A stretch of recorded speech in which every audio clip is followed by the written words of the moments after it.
नमस्कार दोस्तों, आधार क्लासेज के यूट्यूब चैनल पे आपका हार्दिक स्वागत है। आज हम राजस्थान पुलिस और दिल्ली पुलिस के लिए करंट जीके की बात करेंगे। सबसे पहले इम्पोर्टेंट बात यह है कि आपको अभी जो जैसे वर्तमान में अक्टूबर महीना प्रारंभ होने वाला है, तो सितंबर का, उसके बाद में अगस्त का, फिर जुलाई का, इस तरीके से आपको पीछे बैक साइड में 12 महीने का या 16 महीने का जितना आप कवर कर सकते हैं वो करंट आपको कवर करना है। तो आज हम ये सीखेंगे कि क्रोनोलॉजी को आपको कैसे पढ़ना है। ये आज जो अंक है सितंबर 2020 का अंक है मेरे पास में क्रोनोलॉजी बुक का। ये करंट जीके की हर महीने की बुकलेट आती है। इसमें राष्ट्रीय और अंतर्राष्ट्रीय पुरस्कार, महत्वपूर्ण व्यक्ति, इससे संबंधित बहुत फैक्ट इंपॉर्टेंट होते हैं।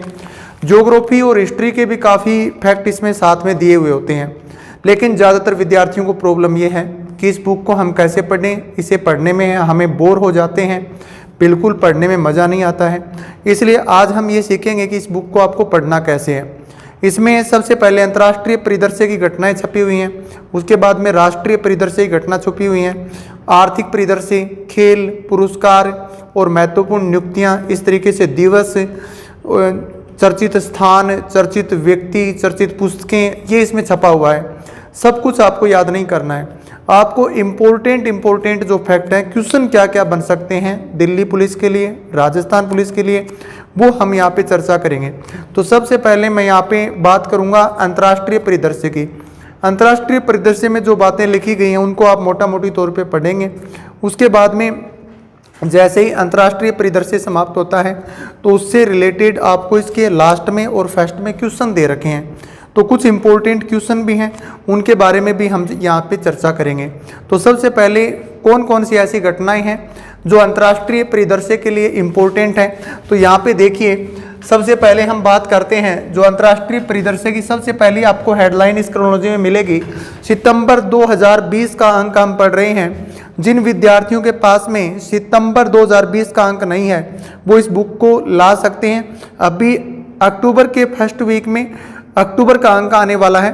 तो यहाँ पे जैसे सबसे पहले हम बात करें कि सऊदी अरब ने पाकिस्तान पर ऋण तथा तेल आपूर्ति पर रोक लगाई है, यह हेडलाइन डाली गई इसमें। तो क्वेश्चन क्या बनेगा कि निम्न में से कौन सा खाड़ी देश ऐसा है या कौन सा अरब देश ऐसा है जिसने पाकिस्तान पर ऋण तथा तेल आपूर्ति पर रोक लगाई है। तो वो कौन सा देश है? सऊदी अरब है। तो यहाँ पे कौन से देश की बात हुई? सऊदी अरब की बात हुई। सऊदी अरब की राजधानी क्या है? तो सऊदी अरब की राजधानी है रियाद। क्या है? रियाद है। यहाँ की मुद्रा क्या है? यहाँ की मुद्रा है रियाल। यहाँ की मुद्रा क्या है? रियाल है। इसी तरीके से पाकिस्तान की हम बात करें, भारत का पड़ोसी देश है पाकिस्तान। पाकिस्तान की राजधानी जो है वो इस्लामाबाद है। पाकिस्तान की मुद्रा क्या है? रुपया है। अगले हेडलाइन दी। अब इसमें और भी काफ़ी कहानी लिखी गई है इस बुकलेट में, आप पढ़ोगे। इसका जो पेज नंबर है मैं आपको बता देता हूँ साथ साथ में। जैसे इतनी लंबी चौड़ी कहानी इसमें लिखी गई है, लेकिन राजस्थान पुलिस के लिए यहाँ से ज़्यादा डीपली क्वेश्चन नहीं बन रहा है, दिल्ली पुलिस के लिए भी नहीं बन रहा है। इस तरीके से आपको पढ़ना है। आगे लिखा गया है इजराइल व यूएई के मध्य ऐतिहासिक शांति समझौता हुआ है। तो शांति समझौता हुआ किन किन के मध्य? इजराइल के मध्य और साथ में यूएई, इन दोनों देशों के मध्य। तो इजराइल की राजधानी क्या है? इजराइल की राजधानी है जेरूसलम। क्या है? जेरूसलम है। यूएई, संयुक्त अरब अमीरात का नाम है यूएई, तो इसकी राजधानी है अबू धाबी। इसकी राजधानी क्या है? अबू धाबी है। इन दोनों देशों के मध्य शांति समझौता हुआ है। नेक्स्ट अगला है कोविड-19, जो महामारी चल रही है, कोरोना महामारी। कोविड-19 से मुकाबले हेतु भारत द्वारा एंटीगुआ व बारामूडा को $1 मिलियन की सहायता देने की घोषणा की है। भारत देश जो है वो आर्थिक सहायता दे रहा है। किन दो देशों को? एंटीगुआ देश को और बारामूडा को। ये दो देश हैं। अब पूछा जाए कि निम्न में से भारत ने कोरोना महामारी से निपटने के लिए $1 मिलियन की सहायता देने की घोषणा की है, वो कौन कौन से देश हैं? तो एंटीगुआ और बारामूडा देश हैं। नेक्स्ट क्वेश्चन है, मालदीव में एक परियोजना है, संपर्क परियोजना। भारत द्वारा $500 मिलियन की सहायता दी जाएगी। मालदीव भारत का समुद्री पड़ोसी देश है मालदीव। इसकी राजधानी की बात करें तो माले है। इसकी राजधानी कहाँ पे है? माले है। यूएई, संयुक्त अरब अमीरात, परमाणु ऊर्जा उत्पादन करने वाला प्रथम अरब देश है। क्वेश्चन क्या बनेगा कि परमाणु ऊर्जा उत्पादन करने वाला प्रथम अरब देश का नाम बताइए। तो यूएई, जिसका दूसरा नाम आप पे फुल फॉर्म पढ़ेंगे इसका, तो वो है संयुक्त अरब अमीरात। अब यहाँ पे बहुत लंबी चौड़ी कहानी लिखी है, इसमें बुक में नीचे फैक्ट दे रखे हैं, कुछ इंपॉर्टेंट फैक्ट डाल करके वो साथ में पढ़ने हैं। नेक्स्ट है एरो 2 इंटरसेप्टर। एरो 2 इंटरसेप्टर जो है ये एक सफल परीक्षण किया गया किस देश के द्वारा? इजराइल के द्वारा। उन्नत रक्षा प्रणाली के लिए किया गया सफल परीक्षण है। आपसे पूछा जाए तो एरो 2 इंटरसेप्टर परीक्षण किस देश के द्वारा किया गया? इजराइल के द्वारा। मॉरिशस ने तेल रिसाव के कारण आपातकाल की घोषणा की है। आपने देखा है कि हिंद महासागर का जो मेडागास्कर है, जो दक्षिणी अमेरिका या कहीं अफ्रीका महाद्वीप जो है, अफ्रीका महाद्वीप, उसके पूर्व दिशा में मेडागास्कर के पास में एक छोटा सा द्वीपीय देश है जिसका नाम है मॉरिशस, और वहाँ पे तेल रिसाव हुआ है हिंद महासागर में। इस कारण उस देश ने क्या की थी? आपातकाल इमरजेंसी की घोषणा की है। नेक्स्ट है भारतीय रेलवे ने बांग्लादेश को 10 ब्रॉडगेज इंजन सौंपे हैं। भारतीय रेलवे ने कौन से देश को सौंपे हैं? बांग्लादेश को। कितने? 10 ब्रॉडगेज इंजन दिए हैं। बांग्लादेश की राजधानी ढाका है, भारत का पड़ोसी देश है।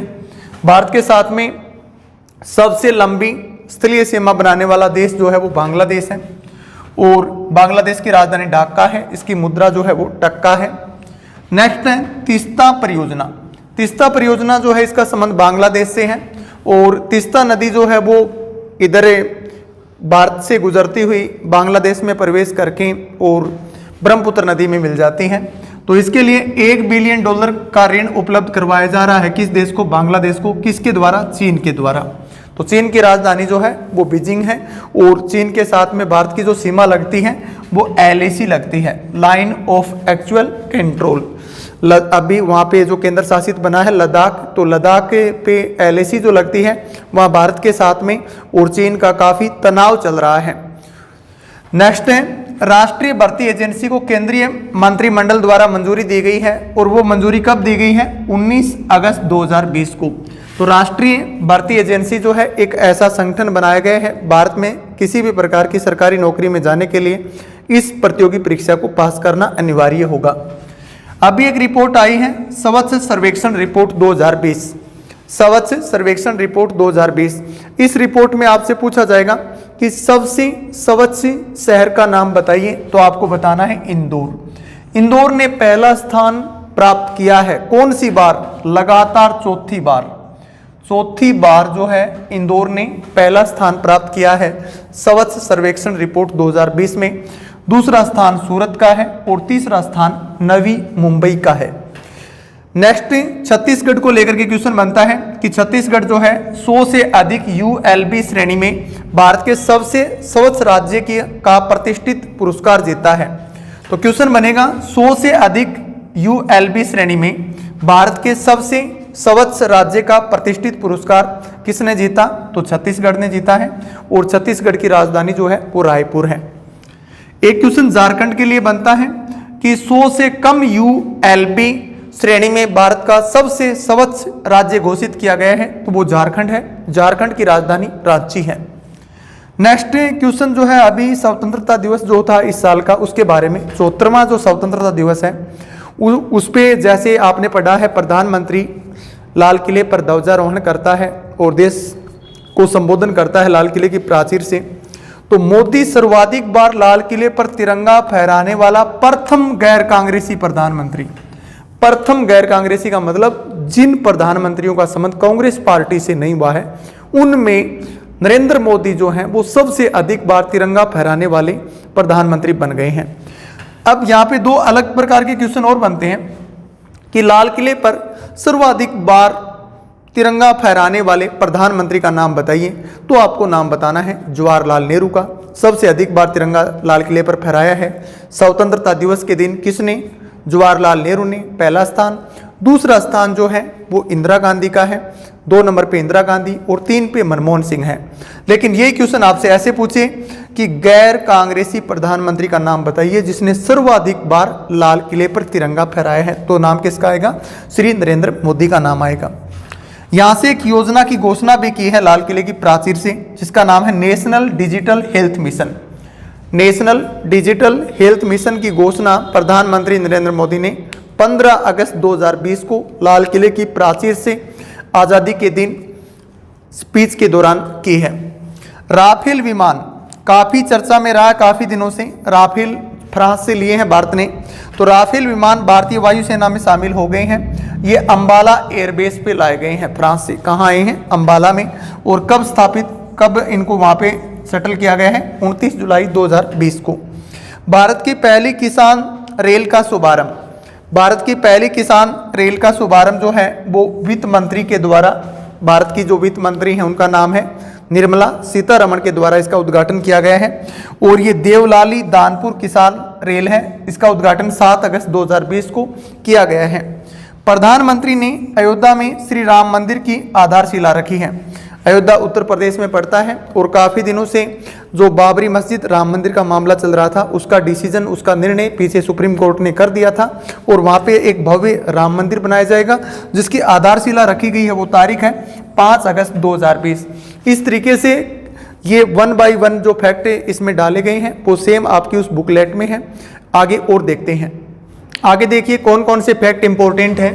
जैसे लिखा गया धन्वंतरी रथ योजना।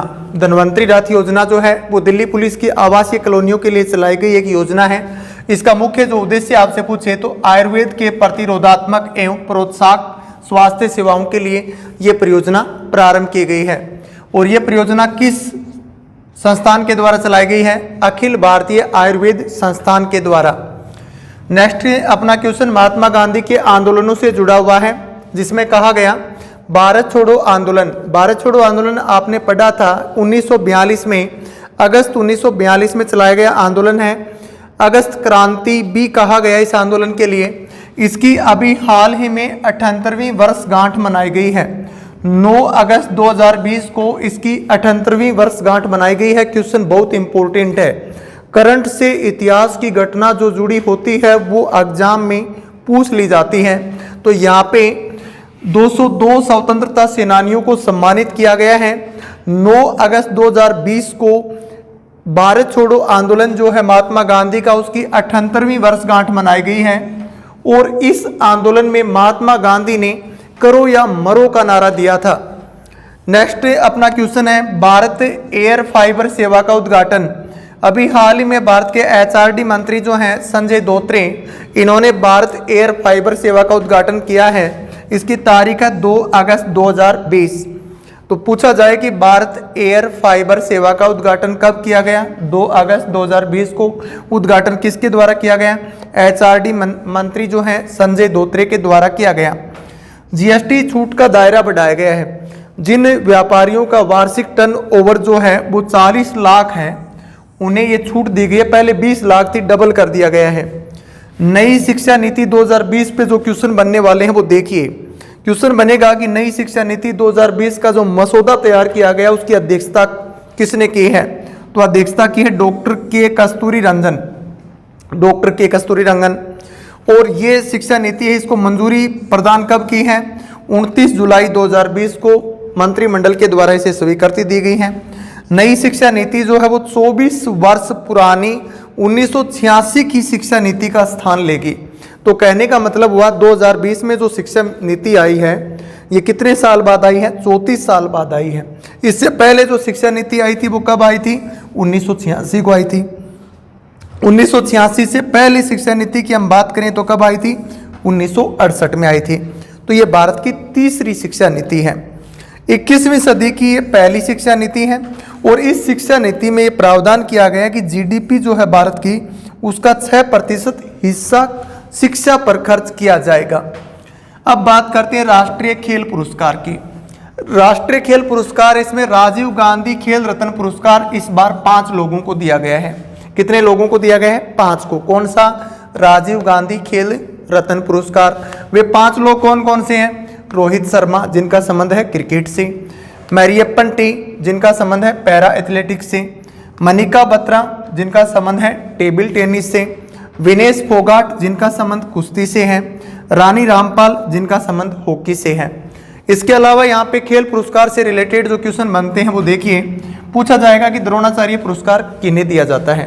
तो ये पुरस्कार जो है वो खेल के जो कोच होता है, प्रशिक्षक होता है, उसे दिया जाता है। और इस बार कितने लोगों को दिया गया है? 13 लोगों को दिया गया है। अर्जुन पुरस्कार जो है वो 27 खिलाड़ियों को दिया गया है और ध्यानचंद पुरस्कार जो है वो 15 खिलाड़ियों को दिया गया है। तो राजीव गांधी खेल रत्न पुरस्कार 5 लोगों को दिया गया। उनके नाम और क्षेत्र ध्यान में रखना है। रोहित शर्मा का संबंध क्रिकेट से है, मरियप्पन टी का संबंध पैरा एथलेटिक्स से है, मनिका बत्रा का संबंध टेबल टेनिस से है, विनेश फोगाट का संबंध कुश्ती से है और रानी रामपाल का संबंध हॉकी से है। आगे देखिए, चुनाव आयुक्त की बात करते हैं। एक मुख्य चुनाव आयुक्त होता है, 2 अन्य चुनाव आयुक्त होते हैं। मुख्य चुनाव आयुक्त जो वर्तमान में है भारत के, उनका नाम है सुनील अरोड़ा। 2 अन्य चुनाव आयुक्त होते हैं जिनमें एक का नाम है सुशील चंद्र और दूसरे का नाम है अशोक लवासा। अब अशोक लवासा के स्थान पे नए चुनाव आयुक्त बने हैं राजीव कुमार। तो वर्तमान में चुनाव आयुक्त कौन कौन हो गए हैं? एक तो सुशील चंद्र हो गया और दूसरा राजीव कुमार।